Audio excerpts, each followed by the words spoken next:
नमस्कार मित्रों, फिर से एक बार आपका टारगेट विथ अजय पांडे में हार्दिक स्वागत और अभिनंदन है। आज हम आप लोगों को एक नया अध्याय पढ़ाएंगे जिसका नाम है धातु एवं अधातु, मेटल्स एंड नॉन मेटल्स। आज हम यह जानेंगे कि धातु किसे कहते हैं। देखिए, धातु की परिभाषा या धातु के विषय में जानने से पहले हम कुछ और जानने का प्रयास करते हैं। जैसे देखिए, हम अपने घरों में या कहें कि अपने दैनिक जीवन में कहीं ना तो कहीं हम धातुओं का उपयोग करते हैं। जैसे अगर हम किचन में चलें तो जिस तावे पे रोटी बनाई जाती है वह भी एक धातु है, और वह किससे बना हुआ है? लोहे से। या कढ़ाई में सब्जी बनाई जाती है तो कढ़ाई एल्युमिनियम की है, तो वो भी क्या है? धातु है। हमारे घरों में लाइट जल रही है, पंखा चल रहा है, यानी बिजली के जो वायर हैं, तार लगे हुए हैं, उनमें एल्युमिनियम या कॉपर नामक धातु पाई जाती है। अब धातु कहते किसे हैं, ये जानने का प्रयास करते हैं। देखिए, हम देखते हैं कि तावा है, उससे हम रोटी बनाते हैं, और तावा जो गैस पे रखते हैं तो आंच बीच में लगती है और पूरा तावा गर्म हो जाता है। यहाँ तक कि उसका जो हैंडल होता है वह हैंडल भी गर्म हो जाता है, इसलिए उसके ऊपर लकड़ी का बीट लगा होता है। अब हम ये थोड़ा सा सोचिए कि तावे को हम बीच में गर्म कर रहे हैं, उष्मा हम बीच में दे रहे हैं, लेकिन हैंडल उसका दूर है और वह गर्म हो जा रहा है। तो यह आप सोच सकते हैं ना कि बीच में हम तावे को गर्म कर रहे हैं और उसका हैंडल गर्म हो रहा है, अर्थात कहीं ना तो कहीं इसमें ऊष्मा जो है एक स्थान से दूसरे स्थान तक जा रही है। यह देखिए, हमारे घरों में जो बिजली का तार है हम खंभे पर लगा दिए, और वहाँ से जो है कि बिजली जो करंट है, एक सिरे तार का हमने एक सिरा हमने खंभे पर लगाया है और दूसरे सिरे को अगर हम टच करेंगे तो उसमें हमें करंट आ जाएगा। ऐसा करिएगा मत, टेस्टर से चेक कर लीजिएगा। अर्थात कि वहाँ पे कहीं ना तो कहीं बिजली जो है, एक सिरे पर हम करंट लगाते हैं और दूसरे सिरे पर करंट हमें लगता है, महसूस होता है। अर्थात हम कह सकते हैं कि धातुओं में बिजली जो है या करंट जो है या विद्युत जो है एक स्थान से दूसरे स्थान तक चलती है। ठीक है। देखिए, गांव में हम फावड़ा है, कुदाल है, उसे क्या करते हैं? उसे हम लोहे से बनाते हैं, और जब हम लोहार के पास जाते हैं तो लोहार उसे भट्ठी में गर्म करके और हथौड़े से पीटता है तो वह चपटा हो जाता है। अर्थात हम कह सकते हैं कि धातुओं को यदि हम पीटें तो वह चपटा हो सकता है। मम्मी जो कान में सोने की बाली पहनी है या चांदी के आभूषण पहनी है, वो देखिए कहीं ना तो कहीं चमकता रहता है। हम कह सकते हैं कि धातुओं में चमक भी पाई जाती है। या यदि हम देखो, यदि हम कैंची में सान धराने जाते हैं या चाकू को या किसी लोहे को पत्थर पर रगड़ते हैं तो देखेंगे कि उसकी परत जो है, ऊपरी परत क्या हो जाती है? चमकदार हो जाती है। हम इसी के आधार पर, यदि आप इतना अनुभव कर रहे हैं, इतना आप सोच रहे हैं, तो आप धातु किसे कहते हैं उसकी परिभाषा बना भी लेंगे, और गारंटी है कि कभी जीवन में इसे भूलेंगे नहीं कि धातु किसे कहते हैं। आपको पढ़ना नहीं पड़ेगा। देखिए, अब हम इसकी परिभाषा समझने का प्रयास करते हैं कि धातु किसे कहते हैं। ऐसे तत्व जो विद्युत तथा ऊष्मा के सुचालक होते हैं, जो विद्युत तथा ऊष्मा के सुचालक होते हैं। हमने उसे पीटा भी था तो चपटा हो गया था। आघात वर्धनीय होते हैं। लोहे या सोने के हम तार लंबे बना सकते हैं, एल्युमिनियम के तार होते हैं, कॉपर के तार होते हैं, उनमें तन्यता होती है, उसे हम खींच करके बढ़ा सकते हैं। अब फिर से समझते हैं। ऐसे तत्व जो विद्युत तथा ऊष्मा के सुचालक होते हैं, आघात वर्धनीय तथा तन्य होते हैं। तन्य मतलब उनको हम तान सकते हैं। ऐसे तत्व जो विद्युत तथा ऊष्मा के सुचालक होते हैं, आघात वर्धनीय कामा तन्य तथा धनायन देने की प्रवृत्ति रखते हैं, धन आयन देने की प्रवृत्ति रखते हैं, उन्हें हम धातु कहते हैं। फिर से एक बार देख लीजिए और नोट कर लीजिए। ऐसे तत्व जो विद्युत तथा ऊष्मा के सुचालक होते हैं, विद्युत तथा ऊष्मा के सुचालक होते हैं, आघात वर्धनीय कामा तन्य तथा धन आयन बनाने की प्रवृत्ति रखते हैं, उन्हें हम धातु कहते हैं। अब आप ये समझ गए होंगे कि हम धातु किसे कहते हैं, अर्थात मेटल्स किसे कहते हैं। अब हम इसके कुछ गुण समझने का प्रयास करते हैं कि धातुओं के गुण क्या है। अब हम एक हेडिंग आप लिखिएगा, धातुओं के गुण। आप इसकी परिभाषा को नोट कर लीजिएगा, वीडियो को एक बार बैक करके देख लीजिएगा, आपको समझ में आ जाएगा।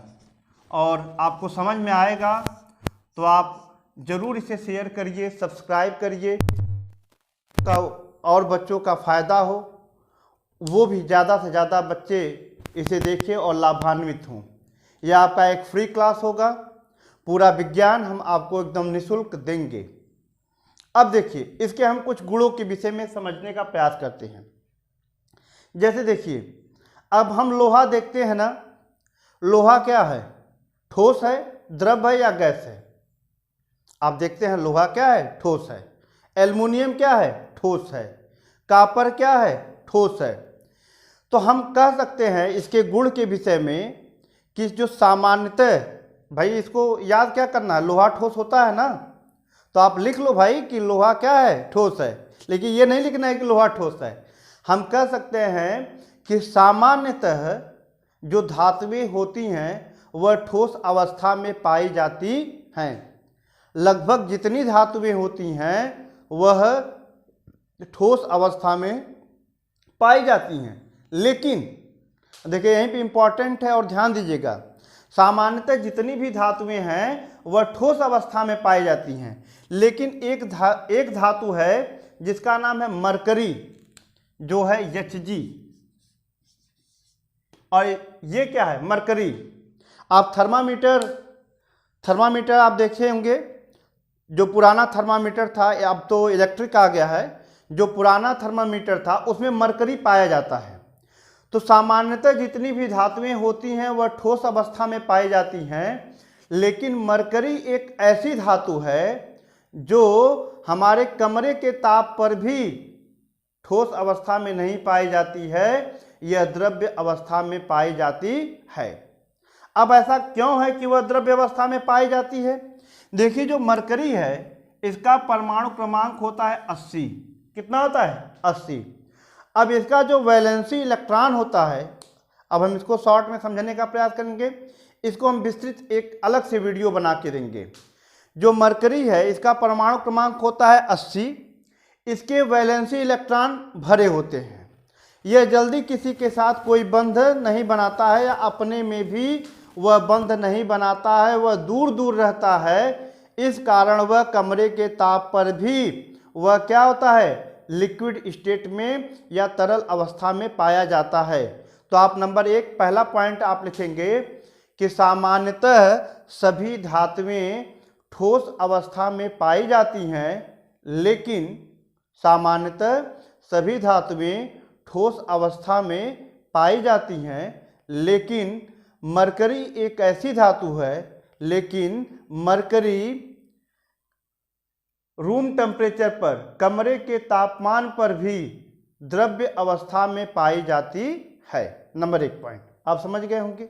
दूसरा हम समझते हैं कि जैसे अब कहेंगे कि भाई अगर जैसे सोना है, चांदी है, ये क्या है, चमकता रहता है। सोना भी चमकता रहता है, चांदी भी चमकती रहती है। अगर लोहा भी अगर शुद्ध लोहा है, लोहा अगर शुद्ध लोहा है तो उसकी ऊपरी परत भी चमकती रहती है। जैसे देखिए, अब कहेंगे भाई, अरे भाई लोहा अगर मुरझा जाई, उसके ऊपर जंग लग जाएगा, मूर्छा लग जाएगा, तो वो चमकेगा नहीं।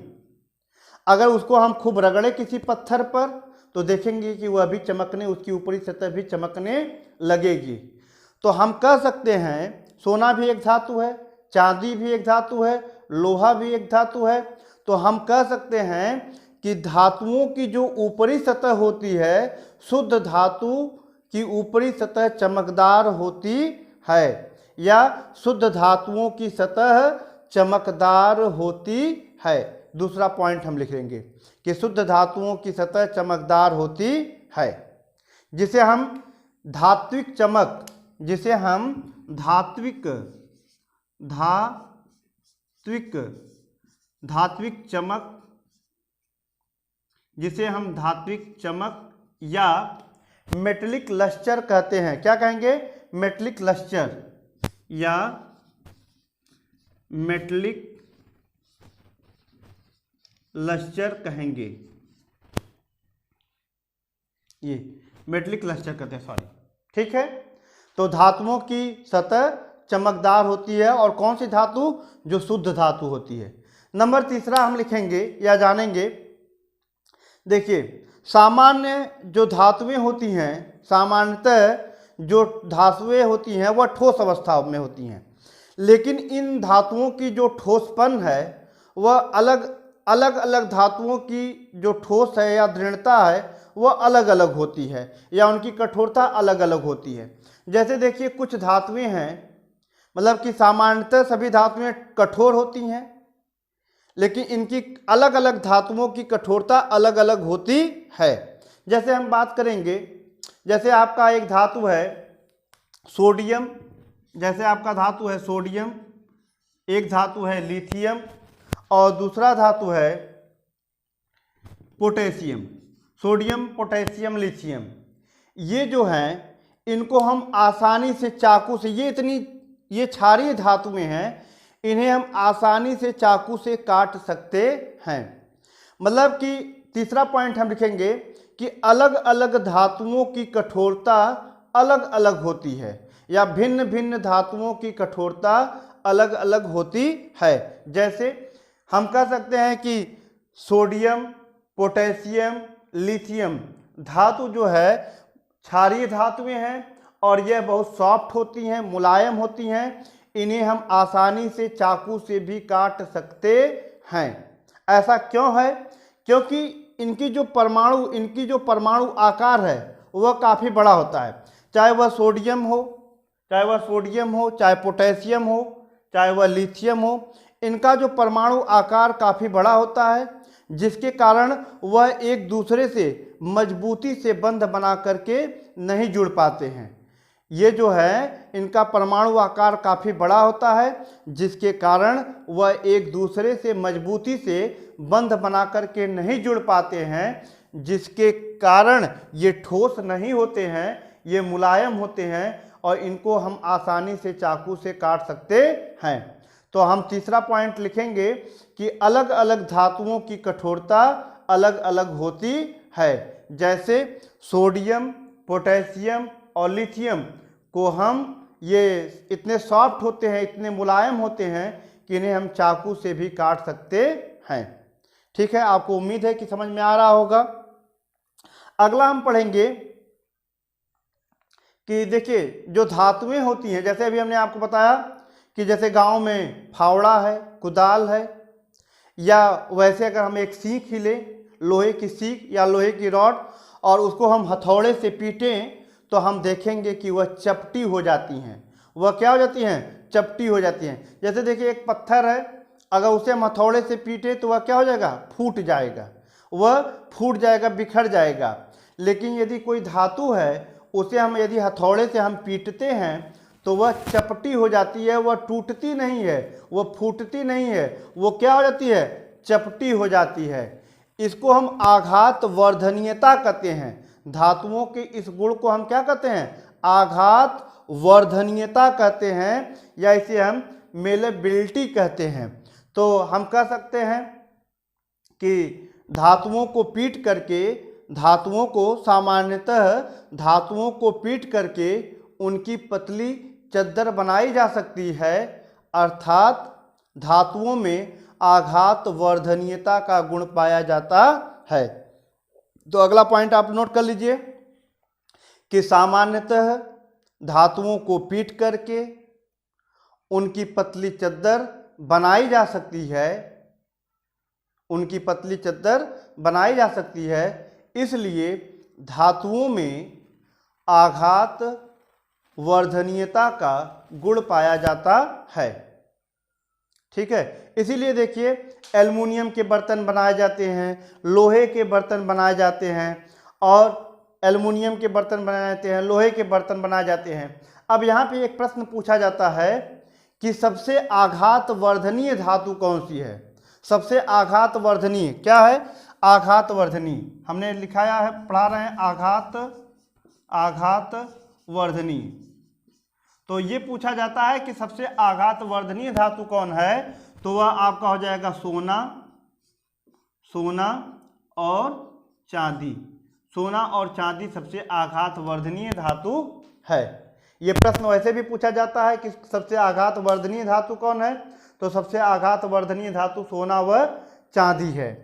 लेकिन देखिए इसी कारण हम अब भाई सोना और चांदी के तो बर्तन बनाना थोड़ा सा बनता है, लेकिन वो उसका उपयोग करना कठिन है। जैसे कुछ धातुएं हैं, तांबा, चांदी और एल्युमिनियम, इनका उपयोग बर्तन बनाने में किया जाता है।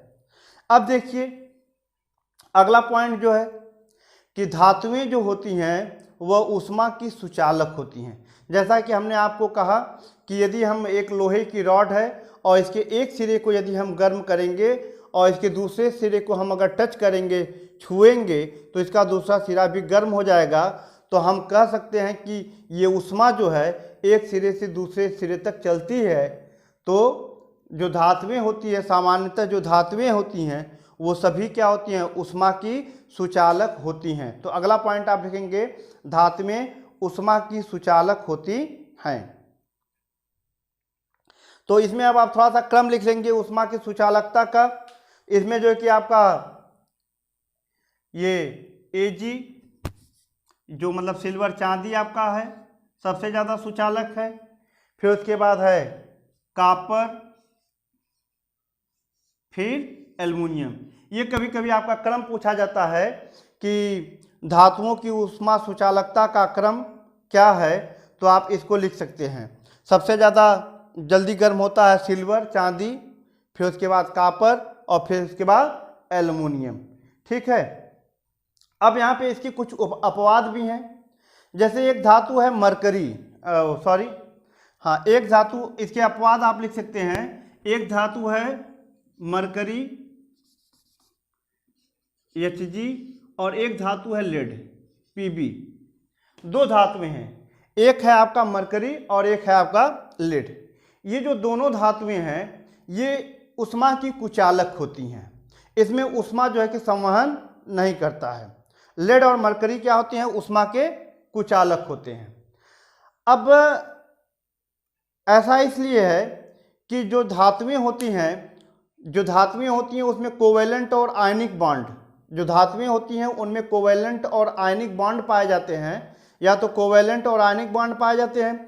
तो इसमें क्या होता है कि कोवेलेंट और आयनिक बॉन्ड है, तो जैसे ही हम इसके इस सिरे को गर्म करेंगे तो ये एक दूसरे को अपनी ऊर्जा को ट्रांसफ़र करते हैं, एक दूसरे को अपनी ऊर्जा देते रहते हैं, जिसके कारण इसका दूसरा सिरा भी जल्दी गर्म हो जाता है।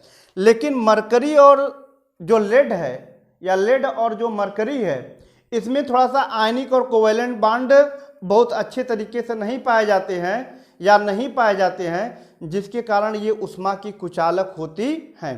तो आप अगला पॉइंट लिखेंगे कि लगभग सभी धातुएं ऊष्मा की कुचालक होती हैं, लेकिन लेड और मरकरी ऊष्मा की कुचालक होती हैं। और इनकी सुचालकता का आप क्रम लिखेंगे कि सबसे ज़्यादा सुचालक है सिल्वर यानी कि चांदी, दूसरा है कॉपर और तीसरा है एल्युमिनियम। ये क्रम परीक्षाओं में पूछा जाता है, आप इसे याद कर लेंगे। फिर देखिए, जो धातुएं होती हैं, जैसे कॉपर का तार बनाया जाता है, एल्युमिनियम का तार बनाया जाता है, तो यानी हम कॉपर को खींच करके लंबा कर सकते हैं, रबड़ नहीं है, इसको हम गर्म करके खींच करके लंबा कर सकते हैं, यानी इसमें तन्यता का गुण है। या देखिए, जैसे लोहे को भी हम, जो सीक बनती है, फिर उसके बाद जो एल्युमिनियम है, एल्युमिनियम को भी हम खींच करके लंबा कर सकते हैं, इसमें भी तन्यता का गुण पाया जाता है, ये तन सकती हैं। अर्थात हम कह सकते हैं भाई, जैसे हम तांबे से, कॉपर से हम तार बना रहे हैं या एल्युमिनियम के तार बना रहे हैं, तो उसको खींच करके तो लंबा तो कर रहे हैं ना, अर्थात इसमें तन्यता का गुण पाया जाता है। तो हम कह सकते हैं, अगला पॉइंट आप लिखेंगे कि धातुओं में तन्यता का गुण पाया जाता है। तन्यता को हम डक्टिलिटी भी कहते हैं, क्या कहेंगे? डक्टिलिटी। तो हम इसको मिटा दें। धातुओं में तन्यता का गुण पाया जाता है, डक्टिलिटी।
आप लिखेंगे अगला पॉइंट जो भी है कि धातुएं जो हैं विद्युत की सुचालक होती हैं।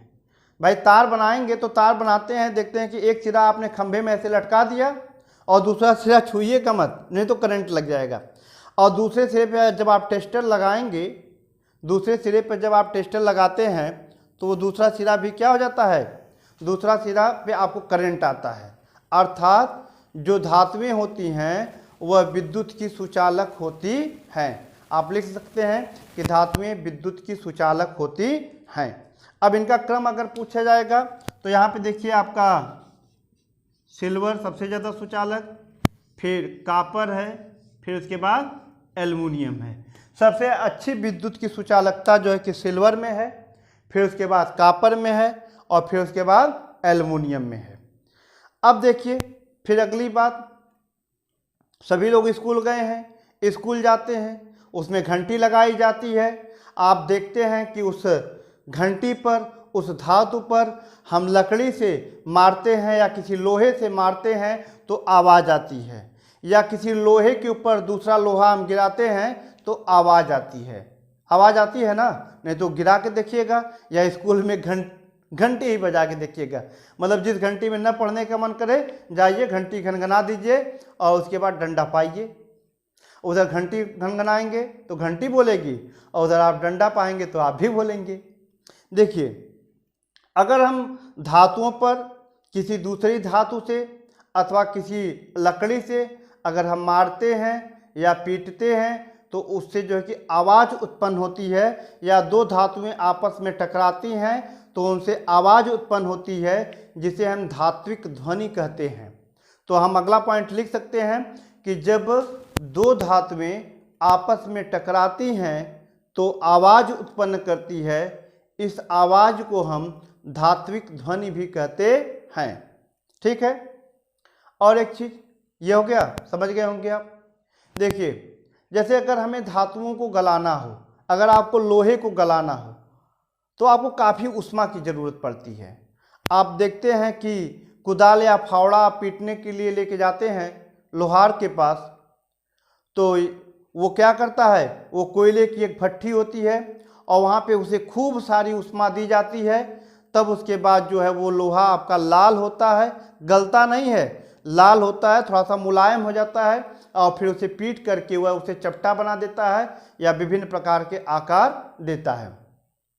देखिए, धातुओं को गलाने के लिए बहुत ज़्यादा ऊष्मा की ज़रूरत होती है, अर्थात उनके जो गलनांक होते हैं वह बहुत उच्च होते हैं। तो आप लिख सकते हैं कि प्रायः या लगभग सभी धातुओं के गलनांक क्या होते हैं, बहुत ज़्यादा होते हैं। लेकिन कुछ धातुएं ऐसी हैं जैसे गैलियम और सीजियम, जैसे गैलियम, कौन सी धातु है, गैलियम, जैसे गैलियम धातु, और एक धातु है सीजियम, एक धातु है सीजियम। इन धातुओं का गलनांक जो है वह बहुत कम होता है, अर्थात यदि हम कमरे के ताप पे भी इसको यदि हम हाथ में रखें तो ये धातुएं अपने आप गलने लगती हैं। यदि आप लोहे को रखेंगे तो वो नहीं गलेगी, उसे बहुत ज़्यादा ऊष्मा देने की ज़रूरत पड़ेगी। ठीक है, तो हम कह सकते हैं कि बहुत सारी धातुएं ऐसी होती हैं जिनका गलनांक बहुत उच्च होता है।